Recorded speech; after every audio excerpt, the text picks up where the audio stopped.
And South Florida is really drowning. We've been telling you this in waste, landfills quickly filling up, and recycling services being stopped in some cities. The pressure is on now to get a handle on how we manage our garbage. No joke. In tonight's Don't Trash Our Treasure, we're going to show you how the city of Miami is test driving one innovation being used by several Fortune 500 companies that has helped them save millions while reducing their carbon footprint.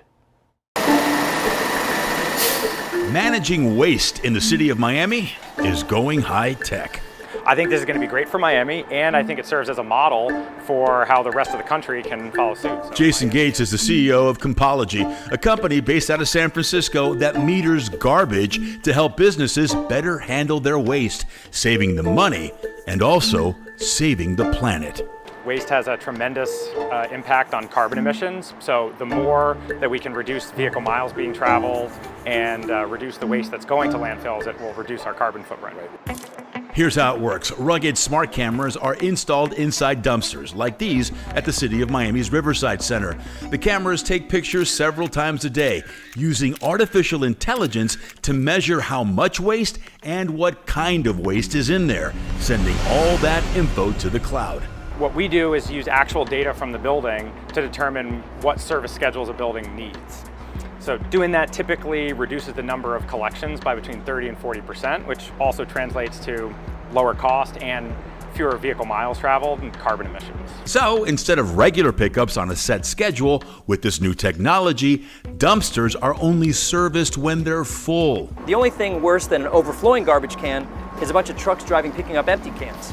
So this is going to solve that problem. Cardboard, papers. City of Miami Commissioner Ken Russell greenlit the pilot program installing the cameras in 40 dumpsters at city-owned properties.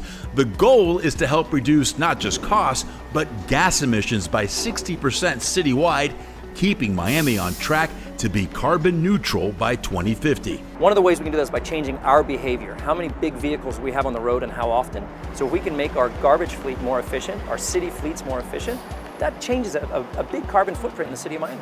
It's also a recycling game changer. By identifying the waste in the dumpster before it's serviced, corrections can be made if the wrong materials wind up in the wrong bin, like these boxes just thrown away as garbage. So all this clean cardboard could be going into the recycling container. Compology then sends a text to the building's maintenance manager. There's a picture from the inside of the container showing the material that's not supposed to be there, and a quick message that explains the materials there, and please remove it before the truck comes the next morning. For the past 10 years, Compology's been helping corporate giants like Apple, Google, Oracle, even McDonald's become more green and saving them up to 40% on waste hauling costs. They save between $6,000 and $7,000 per restaurant per year by just correcting their service schedules. Again, this is just a test run, but if it works and Miami pulls the trigger to make this citywide, the Magic City will be the first in the nation to implement a program like this. If the technology exists to advance into a smarter way of handling garbage, we should do it. The pilot program will run for 60 days. It's costing the city nothing. If the city decides to move forward, the service will then run about $30 a month per dumpster. But do the math. Right now, Miami spends $41 million a year on waste management. This could potentially save the city anywhere from 30 to 40%, and more importantly, help the city get to net zero carbon emissions and get a better handle on recycling. So important. We're talking about the contamination rate that we have in South Florida. It's crazy. Up to 40%. Wow, this is a win-win-win-win. It's a win-win-win-win-win. We'll see how it does.